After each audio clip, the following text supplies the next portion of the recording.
எல்லா தமிழ் மக்களுக்கும் என்னுடைய வணக்கம்.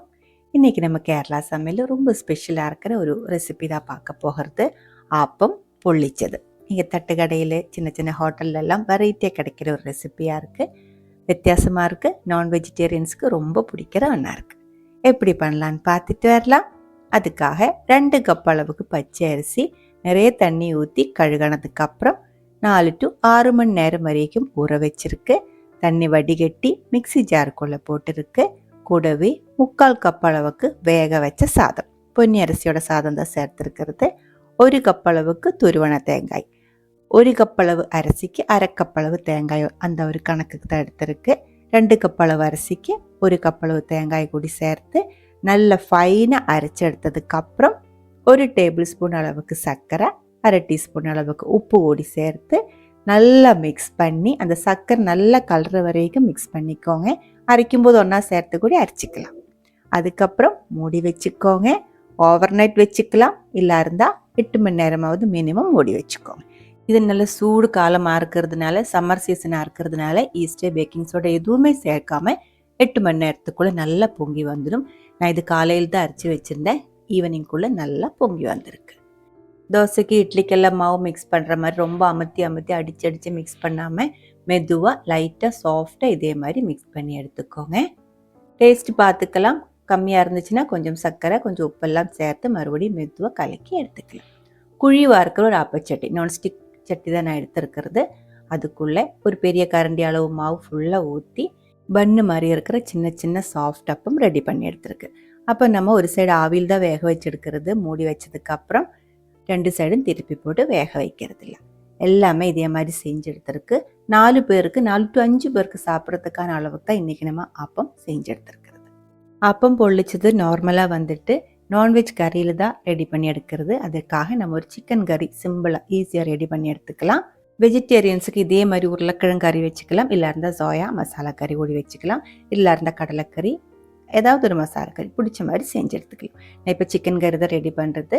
மண்சட்டிக்குள்ளே கொஞ்சம் எண்ணெய் ஊற்றினதுக்கப்புறம் 2 பெரிய சைஸ் வெங்காயம் சின்னதாக நறுக்கி சேர்த்து நல்லா வதக்கி தண்ணியெல்லாம் வற்றி கொஞ்சம் சாஃப்ட் ஆனதுக்கப்புறம் 1/2 டேபிள் ஸ்பூன் அளவுக்கு இஞ்சி பூண்டு பேஸ்ட்டு சேர்த்து வதக்கி அதோட பச்சை மணம் போனதுக்கப்புறம் 1/2 டீஸ்பூன் அளவுக்கு மஞ்சள்தூள், 3 டீஸ்பூன் ஃபுல்லாகவே மிளகாய் பவுடர், 2 டீஸ்பூன் ஃபுல்லாகவே தனியா பவுடர், கொத்தமல்லி பவுடர் கூடி சேர்த்து நல்லா வதக்கி கொஞ்சம் ஃப்ரை ஆனதுக்கப்புறம் காரத்துக்கு தகுந்த மாதிரி 2-3 பச்சை மிளகாய் நறுக்கி சேர்த்துருக்கு. ஒரு பெரிய சைஸ் தக்காளி கூடி சேர்த்து மறுபடியும் வதக்கினதுக்கப்புறம் அதுக்குள்ளே 1 கிலோ அளவுக்கு சிக்கன் சேர்த்து அது நல்லா மிக்ஸ் பண்ணிக்கோங்க.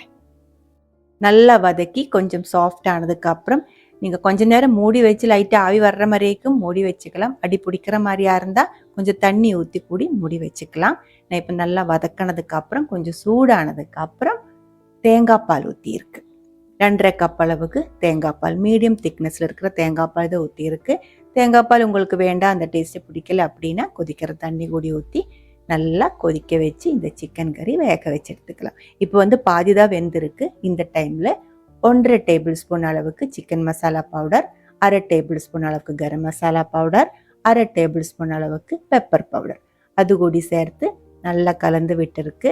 மிச்ச பாதி கூடி நல்லா வேகட்டும். இப்போ நல்லா வெந்து எண்ணெய் பிரிஞ்சு வர ஆரம்பிச்சிருக்கு.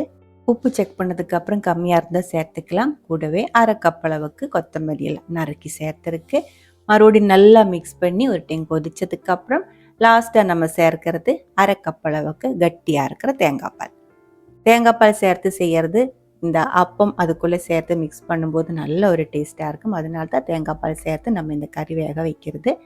தேங்காய் பால் வேணாம் அப்படின்னா அதுக்கு தகுந்த மாதிரி கொஞ்சம் டேஸ்ட்டு வித்தியாசமாக இருக்கும். இந்த மாதிரி செஞ்சால் அப்போத்துக்கு கரெக்டான டேஸ்ட்டில் சிக்கன் கறி ரெடி பண்ணி எடுக்க முடியும். நல்ல ஒரு டைம் கொதிச்சதுக்கப்புறம் நம்ம மூடி வச்சுக்கலாம். சிக்கன் கறி ரெடியாக இருக்குது. ரொம்ப சிம்பிளாக செஞ்செடுத்து சிக்கன் கறி தான் ரெடியாக இருக்குது. நம்ம இது அப்பம் பொள்ளிச்சு எடுத்துக்கலாம். அதுக்காக ஒரு குழிவாக இருக்கிற கடாய்க்குள்ளே ஒரு அப்பம் சாப்பிட்றதுக்கான அளவுக்கு சிக்கன் கறி ஊற்றி கொதிக்க விட்டு அதுக்குள்ளே கொஞ்சம் பச்சையாக இருக்கிற நறுக்கின கொஞ்சம் வெங்காயம், பெரிய வெங்காயம், கொஞ்சம் கொத்தமல்லி இலை, கொஞ்சம் பச்சை மிளகாய், கறிவேப்பிலை அதெல்லாம் சேர்த்து ஒரு அப்பம் அதுக்குள்ளே போட்டு நல்லா கொதிக்க விட்டுக்கோங்க. அந்த அப்பம் இந்த சிக்கன் கறி கூட நல்லா சாக்காய் அந்த கிரேவி ஃபுல்லாக இந்த சிக்கன் கறிக்குள்ளே அப்சர்வ் ஆகி நல்லா சாஃப்டாக வரணும். அதுக்கப்புறம் நம்ம இது எடுத்துக்கலாம். இது சூடோடே உடனே சாப்பிட்டா தான் நல்லா டேஸ்ட்டாக இருக்கும். அதனால் செஞ்சு எடுக்கும்போது அப்பம் முன்னாடியே செஞ்சு எடுத்து மாற்றி வச்சுக்கோங்க. சிக்கன் கறியும் செஞ்சு மாற்றி வச்சுக்கோங்க. எப்போ சாப்பிட்றதுக்கு உட்காடுறீங்களோ அந்த டைமில் சீக்கிரம் இதே மாதிரி மிக்ஸ் பண்ணி சூடோடே சர்வ் பண்ணி அப்போவே சாப்பிடும்போது நல்லா டேஸ்ட்டாக இருக்கும். இந்த ஒரு ரெசிபி உங்களுக்கு பிரேக்ஃபாஸ்ட்டாகவும் சாப்பிட்டுக்கலாம், அதே மாதிரி டின்னர் டைம்லையும் சாப்பிட்டுக்கலாம். பிடிச்சிருந்தா கண்டிப்பாக ட்ரை பண்ணி பாருங்கள். அதுக்கப்புறம் உங்களோட கமெண்ட்ஸ் எல்லாம் சொல்லிடுங்க. இந்த சமையல் பிடிக்கிற ஃப்ரெண்ட்ஸுக்கு மறக்காமல் ஷேர் பண்ணி விட்டுக்கோங்க. நீங்கள் இதுவரைக்கும் நம்ம சேனலுக்கு கொடுத்துட்ருக்கிற சப்போர்ட்டுக்கு ரொம்ப ரொம்ப நன்றி. உடனே பார்க்கலாம் இன்னும் ஒரு ரெசிபியோட. அது வரைக்கும் வணக்கம்.